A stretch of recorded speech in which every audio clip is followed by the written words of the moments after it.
14 দলে আওয়ামী লীগের শরিক দলগুলো সংসদে বিরোধী দলের ভূমিকায় থাকা ভালো, এ ধরনের একটি মন্তব্য করেছেন আওয়ামী লীগের সাধারণ সম্পাদক ওবায়দুল কাদের। তিনি মনে করছেন যে এতে করে সংসদ আরো বেশি প্রাণবন্ত এবং কার্যকর হতে যাচ্ছে।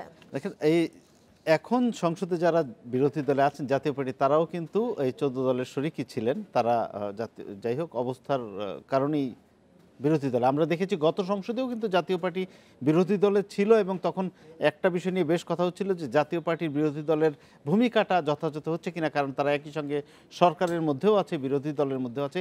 এবার সেই সম্ভাবনা নেই, কারণ তারা সরকারের মধ্যে থাকছেন না, মন্ত্রী পরিষদ ঘোষণা হয়ে গেছে আমরা দেখলাম। পাশাপাশি 14 দলের অন্য যারা শরিক তারাও কিন্তু কেউ মন্ত্রিসভায় নেই, তাদেরও কোনো প্রতিনিধিত্ব। তার মানে সেরকম একটা চিন্তা থেকেই হয়তো বা তাদেরকে বলা হচ্ছে যে বিরোধী দলে যেতে। যাই হোক, আমরা সবাই চাই একটা প্রাণবন্ত সংসদ থাকুক এবং কার্যকর বিরোধী দল থাকুক, সবার অংশগ্রহণে অবশ্যই, এবং বিরোধী দলের ভূমিকাটা কার্যকর হতে হবে, যেটি আমরা গত 5 বছরে পাই নাই। এবার আমরা চাই সেটা থাকুক। যাই হোক, প্রতিবেদনটি দেখে আসি। 30 ডিসেম্বরের নির্বাচনের আগে জাতীয় পার্টি, বিকল্পধারা ও 14 দল শরিকদের নিয়ে মহাজোট গঠন করে আওয়ামী লীগ। এরপর 300 সংসদীয় আসনের 288টিতে জয় পায় এ জোট। নির্বাচনে বিএনপি নেতৃত্বাধীন জাতীয় ঐক্যফ্রন্ট পেয়েছে মাত্র 8টি আসন। ভোটের পর একাদশ সংসদে 14 দল শরিকদের ভূমিকা কি হবে তা নিয়ে চলছে আলোচনা। এর মধ্যেই আওয়ামী লীগ সাধারণ সম্পাদক বললেন, 14 দলের শরিক দলগুলোর নির্বাচিতরা সংসদে বিরোধী দলের ভূমিকায় বসলে সেটি সরকারের জন্য ইতিবাচক। সংসদে বিরোধী দলের আসনে বসে সেটা তাদের জন্য ভালো এবং সরকারের জন্য এটা ভালো। আর বিরোধী দল, বিরোধী কণ্ঠ যতই সংসদে কনস্ট্রাকটিভ অপোজিশন পার্লামেন্টে থাকবে, ততই সরকারি দলের কোনো ভুল করলে ভুলটা সংশোধন করতে পারবে। নতুন সরকারের জায়গা পাওয়া নিয়ে জোট শরিকদের সঙ্গে কোনো ভুল বোঝাবুঝি নেই বলেও দাবি আওয়ামী লীগ সাধারণ সম্পাদকের। এটা একটা রাজনৈতিক আদর্শিক একটা জোট।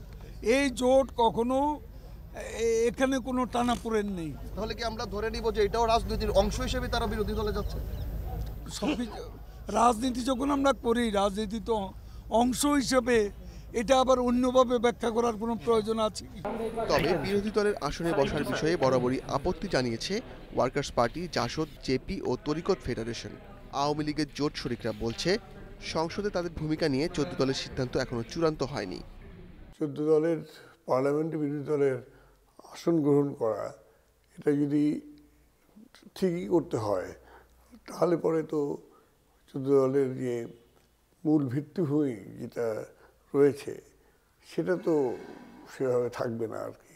একাদশ সংসদ নির্বাচনের পর নতুন সরকারে মহাজোট ও 14 দলের নেতাদের মন্ত্রিসভায় রাখেনি আওয়ামী লীগ।